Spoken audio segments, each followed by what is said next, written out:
Hey guys, in our last chapter, oop, my screen is doing something funky. Oop. Okay, in our last chapter, we learned that Luke's family, they've been busy, they've been working a lot. Mom doesn't have as much time to do things, and Luke's just kind of alone in the attic, his attic room by himself all the time. And even Mom comes to tell Luke goodnight, and she falls asleep sitting up. So that's how tired Mom is. Chapter 8.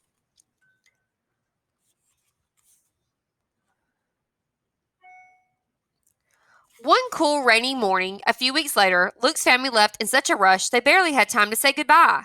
They dashed out the door after breakfast. Matthew and Mark complaining about their packed lunches, Dad calling back, I'm going to that auction up at Shadowsville. Won't be home until supper.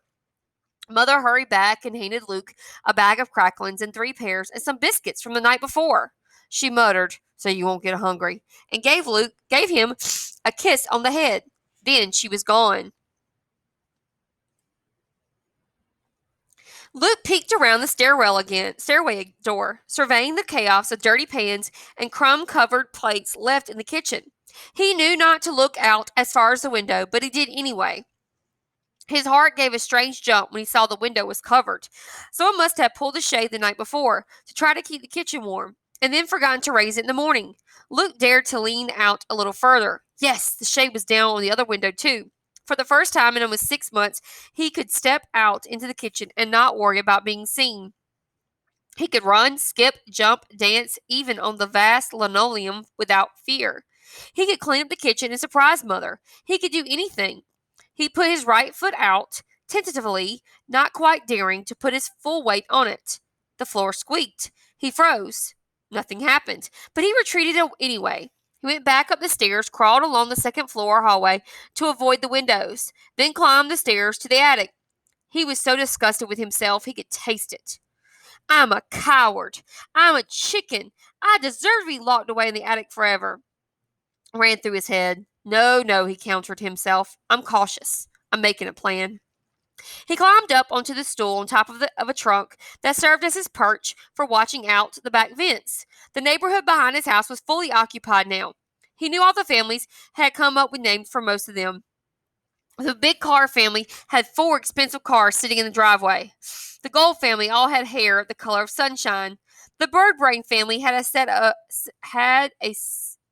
a row of 30 birdhouses along their backyard fence, even though Luke could have told them it was pointless to do that until spring. The house he could see best, right behind the gardener's backyard, was occupied by the Sports family. 2 teenage boys lived there, and their deck overflowed with soccer balls, baseball bats, tennis rackets, basketballs, hockey sticks, and an apparatus from games Luke could only guess at. Today he wasn't interested in games. He was interested in seeing the families leave. He had noticed before that all of the houses were empty by 9 in the morning, with kids off to school and grown-ups off to work. 3 or 4 of the women didn't seem to have jobs, but they left too, returning late in the afternoon with shopping bags. Today he just had to make sure no one was staying home sick. The Gold family left first.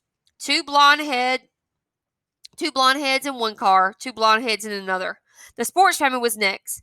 The boys carrying football pads and helmets, their mother teetering on high heels. Then there were a flurry of cars streaming from every driveway onto the still sparkling new streets. Luke counted each person, keeping track so carefully that he made scratches on the wall and counted the scratches twice again at the end. Yes, 28 people gone. He was safe. Luke scrambled down from his chair, his head spinning with plans. First, he cleaned the kitchen. Then he started some bread for supper. He never made bread before, but he watched Mother a million times. Then maybe he could pull the shades in the rest of the house and clean it thoroughly. He couldn't vacuum. That'd be too loud. But he could dust and scrub and polish. Mother would be so pleased. Then the afternoon, before Matthew or Mark or the kids in the neighborhood got back, he could put something on for supper. Maybe potato soup. Wow, he could do this every day. He never considered housework or cooking particularly thrilling before. Matthew and Mark always scoffed at it as women's work, but it was better than nothing. And maybe, just maybe, if this worked, he could convince Dad to let him sneak out to the barn and help there too. Luke was so excited. He stepped into the kitchen without a second thought this time. Who cared if the floors creaked? No one was there to hear it. He gathered up dishes from the table and piled them into the sink, scrubbing everything with extraordinary zeal. He measured out flour and lard and milk and yeast and was putting it all in a bowl. And then it occurred to him it might be okay to turn on the radio very softly. Nobody here. And if they did, they just figured the family had forgotten to turn it off, just as they'd forgotten to raise the shades. The bread was in the oven, and Luke was picking up lint by hand from the living room rug when he heard tires on the gravel driveway. It was 2 o'clock in the afternoon, too early for the school bus or mother or dad. Luke sprinted for the stairs, hoping whoever it was just go away. No luck. He heard the side door creaking open, then Dad exclaiming, "What the?" He was back early. That shouldn't matter. But hiding on the staircase, Luke suddenly felt like the radio was as loud as the entire orchestra, like the smell of baking bread could fill 3 counties. "Luke!" Dad yelled. Luke heard his father's hand on the doorknob. He opened the door. "I was just trying to help," Luke blubbered. "I was safe. You let the shades down, so I thought it was okay. And I made sure everyone was gone from the neighborhood, and—" Dad glared. "You can't be sure," he snapped. "People like that, they get deliveries all the time. They get sick and come home from work, and they have maids come during the day." Luke could have protested no. The maids never come before the kids get home from school. But he didn't want to give himself away any more than he already had. "The shades were down," he said. "I didn't turn on a single light. Even if there was 1,000 people back there, nobody would know I was here. Please, I just got to do something. Look, I made bread and cleaned up, and—" "What if a government inspector or someone had stopped by?" Dad said. "I would have hidden, like always," Luke protested.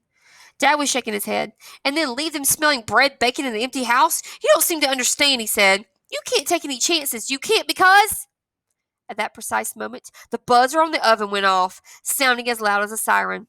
Dad gave Luke a dirty look and stalked over to the oven. He pulled out the 2 bread pans and tossed them onto the stove. He flipped off the radio. "I don't want you in the kitchen again," he said. "You stay hidden. That's an order." He went out the door without looking back. Luke fled up the stairs. He wanted to stomp angrily, but he couldn't. No noise allowed in his room. He hesitated, too upset to read, too restless to do anything else. He kept hearing, "You stay hidden, that's an order," echoing in his ears. But he'd been hidden. He'd been careful, to prove his point, to himself at least. He climbed back up on his perch by the back fence and looked out on the quiet neighborhood. All the driveways were empty.